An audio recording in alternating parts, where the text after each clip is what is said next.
So, hey, hello everyone. So, this video I'm going to show you how to draw a class diagram in star UML. So, I think class diagram is the most toughest and most time consuming diagram to implement in star UML because you need to represent the attributes and the variables and the data types used in a particular program or your software. So, let's get started. So, just go to model and add diagram and you will have the class diagram over here. Just click it and you will have the necessary tools for the class diagram. Okay, before going there I will tell the topic that I'm going to implement it for an online library management system or library automation, you can say either the way. So just select this class. So it's going to be our main class diagram. Drag it. It came over here. So just drag it out over here. So each class represents, and you can say it as an actor or a system. Okay, that's what each class is going to represent in this class diagram. Basically actor refers to the persons. Okay, so if in case of library you can say the users and the librarian is going to be a name of the class diagram, a particular object in the class diagram. Okay, this is an object. I would say this as object has object has two parameters, that's the attributes, and each attribute has a data type and the function. Okay, function that you can say in this manner, the necessary data types that are used in a function. So that's the best way term to define this a particular class diagram. So a class object has an attribute has a data type, and a class diagram also has a functions, and these attributes are used by these functions. So it's just a chained in link. So first name it. So we are going to do for library. So user, the primary thing, and just you need to select the class object, right click it, and you need to go to add attribute. Okay, so you can see here our attribute. So first, whenever in any case it not maybe necessarily be a library management system, we need a login screen, whatever maybe a website or an app. Login is just a basic thing. So just double click it and edit it. So for login we need basically name, mail id or phone number. Password I don't think password is also necessary, but we need not represent password because it's just standard. So it's, I think, name and phone number is necessary to your is enough to do, and password is obvious, so it's, I think it's not necessary password. If you want to also do password, I think it's obvious. So name, and you're going to represent the data type, so it's name and string. Just click plus.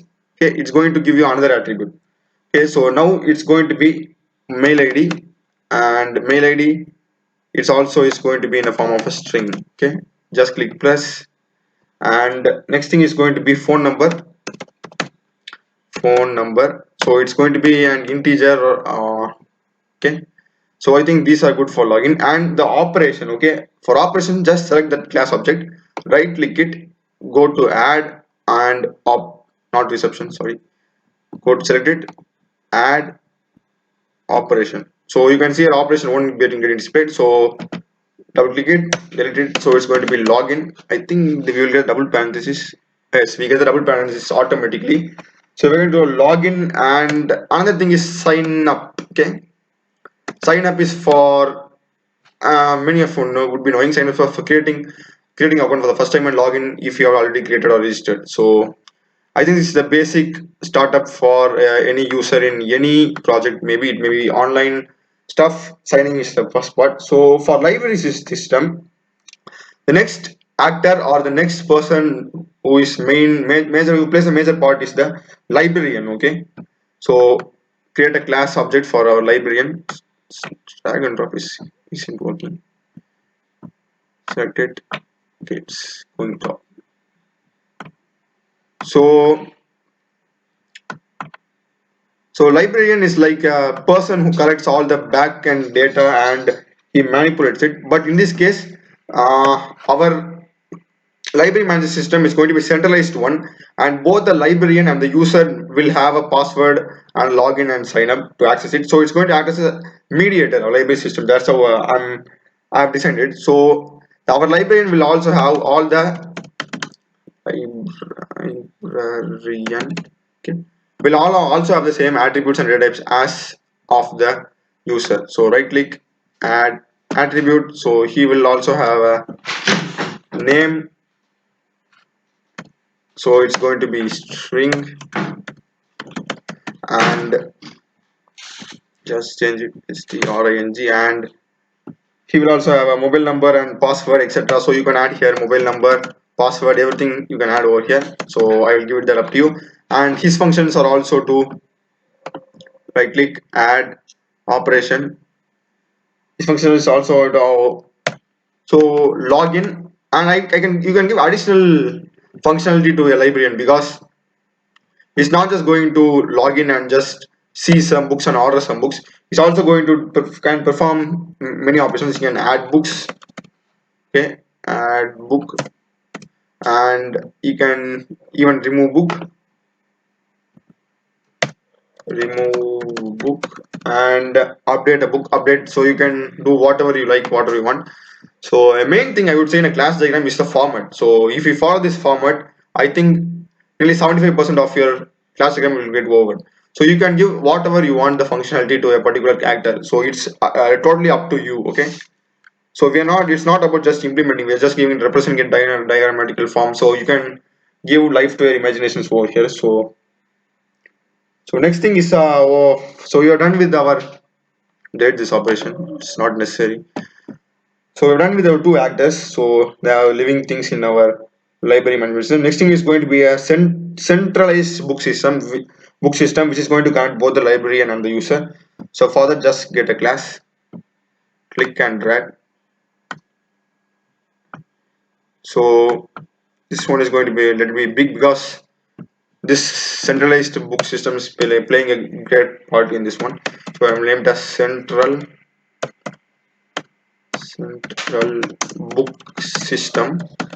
So this book system also has two parameters. I would say this, I am assuming the centralized book system to be working based on a search. So if the user goes to a web or website, that website is going to act as a centralized book system. So that's how I'm assuming that website in a diagramical form as a central book system.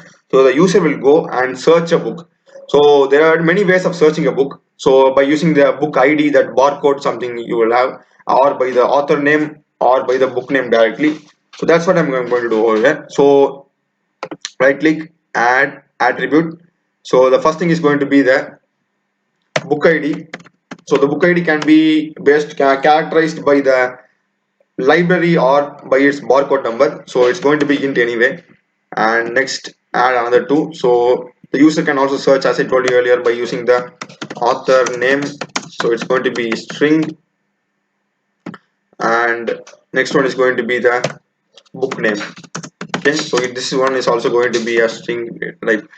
So in case of function, okay, the user can add the book or they remove the book. Okay, so that's what is the function operation. So the operation is going to be performed by the user, done by the user. Okay, performed, done. Okay, and just edit it. So it's going to be add to cart or catalog something, or to cart. Okay, so and remove book. Okay, so these two functions can be done by the user. Okay, so that's pretty good.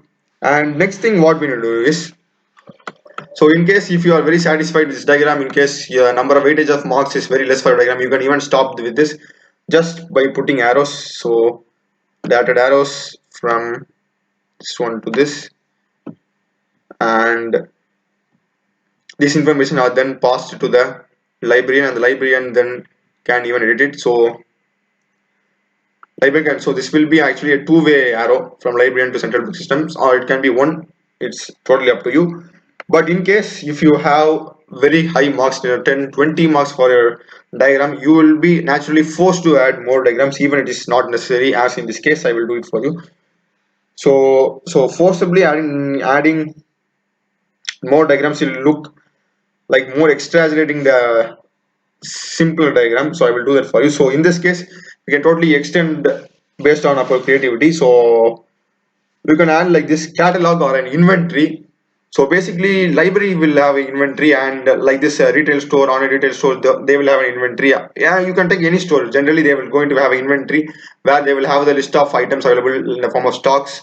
So the items get decreased when the user orders or places an order, and the item count will get increased when the shop owner or shopkeeper or a librarian adds the book. So this is how that inventory works. So you can directly link that inventory to the central book system. So that's how this works. So create a class, drag it, move it over the top, okay, and move the central book, okay, move the central book system down. It's look good. So now just expand our inventory. I will name it as inventory. Okay. So our inventory will have a direct link from central book system. Okay, and our librarian will have also direct access to the inventory. Okay. So this is how it works. Our library can access the inventory. So that's where this add book and remove book login functionality is necessary for a librarian. You can, that's, I think it gets clarified. Yeah. So the inventory is completely can be accessed by the user through central book system, but the user can't do any changes in the inventory. You can just view, search. That's the task that a user can perform.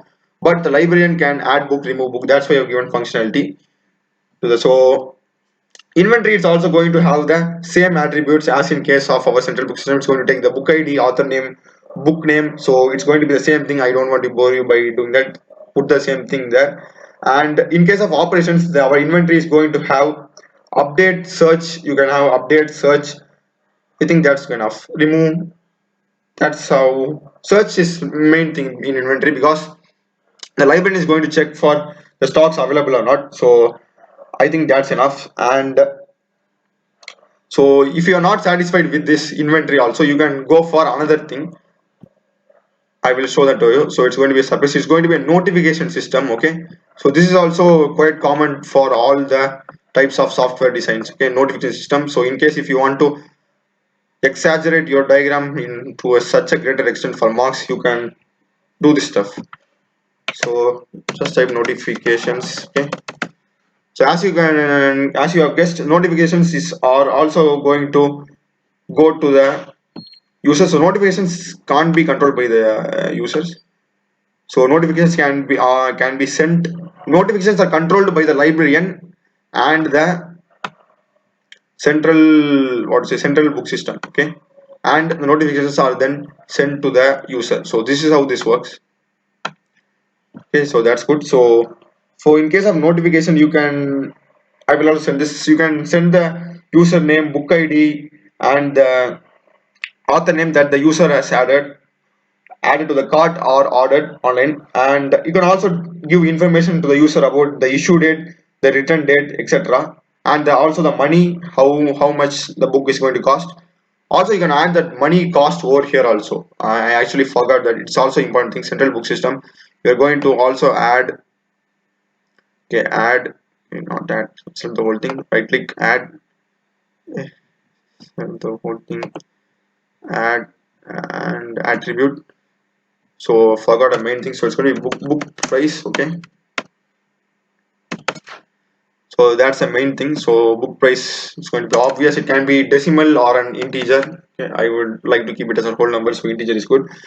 So notification is coming over, so I will write everything, add attribute.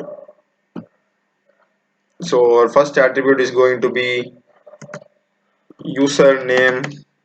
Okay, username is good.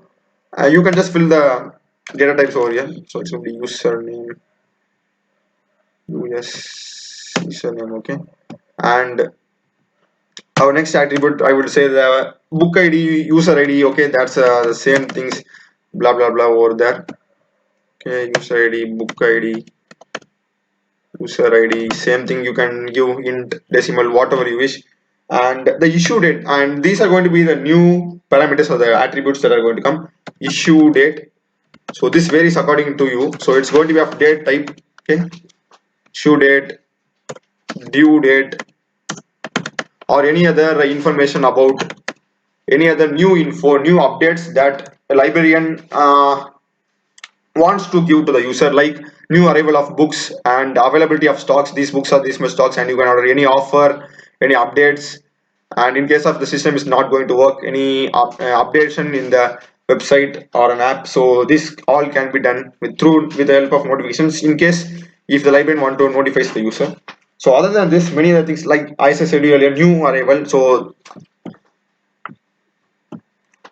even the library can send details about the fine or a penalty that can be imposed on the user. So if he forgets to return the book to him. So the book can be in the form of an online ebook form, or it can be parceled like that. So there can be many forms the way the reader is going to read the book. So in case of operations, it's going to be due date. So date check. So that's going to be operation performed by this notification system. Date check. And next one, new arrival. So this new arrival is going to totally work based on the user's interest, based on the genre of the book that's the user is going to read. And order status, and this is also important. Order status, whether the user has successfully ordered the book, or is there any glitch or an error as second doing the payment. So this order status also plays a real important part. So I think this is basically primarily enough. So inventory, I will fill that for you also. So it's going to be inventory, as I told you earlier. Book, okay, add, okay, it's going to be book id, book name, same thing, price, book name, book id, etc. Book id, price, you can add there. And in case of operations, you can put search, and another operation is going to be update. Okay, like that you can do whatever you want. And even if you are not satisfied with these 4 diagrams, you can take the fifth diagram as well. So this fifth diagram is also going to be a common, as I told you earlier. This my 4 diagrams are basically common for all the automation systems. Only you need to change the name of the diagram as per your purpose. Fifth diagram is, I think, it will be a common thing for all the stores, because in case of password, it's not going to be necessary. In case of a ticket reservation system, it's not going to be necessary. So only product sales, that fifth diagram is going to use. That's going to be the profit and loss deduction system, or the calculation billing system. The billing system, that could be a better name. So I will draw that for you. So billing system, so this is totally necessary. Suppose if you are forced to, or given this class diagram for 100 mark question, you can give it a shot, this one. So for a billing system actually gets the data from the central book system, okay, I would say. And yes, central book system, because the user is going to order the book through a central book system, and central book system will notify the billing system, and the billing system will based on that calculate all the profit and loss by summing up the total of the books order of the user. So here comes the billing system. Okay, so billing system. So this thing is, so this line, okay, delete it. So billing system is also going to have the same things: price, author name, book ID, same thing. Only the function is going to change. So I will just show the function. So it's going to calculate the profit and loss. So total profit, total loss, total sales, and margin, profit margin, gross margin, monthly income, so annual. So you can give whatever you imagine, whatever you like can be given in the billing system. So total sum and total profit, so as you wish, you can give whatever you want and whatever you like. Okay, and so you can also give something like this. And margin, it's not that border, it's sale margin, sales. So you can give whatever you want. So as I told you, it gets info from the central book system, and it sends the info to the librarian. And you can also give this billing system to a user. So in case if you want a receipt or ordered through in a mail form, so that can also be given. So I think this is more than enough for a class diagram. In case of any higher marks, you can do this. So that's it for the video, and thanks for watching. And do subscribe and support. I have also done many tutorials in C, C++, Java, Blender, Unity, etc. So do just give a try and watch other videos of my channel. So thanks for watching.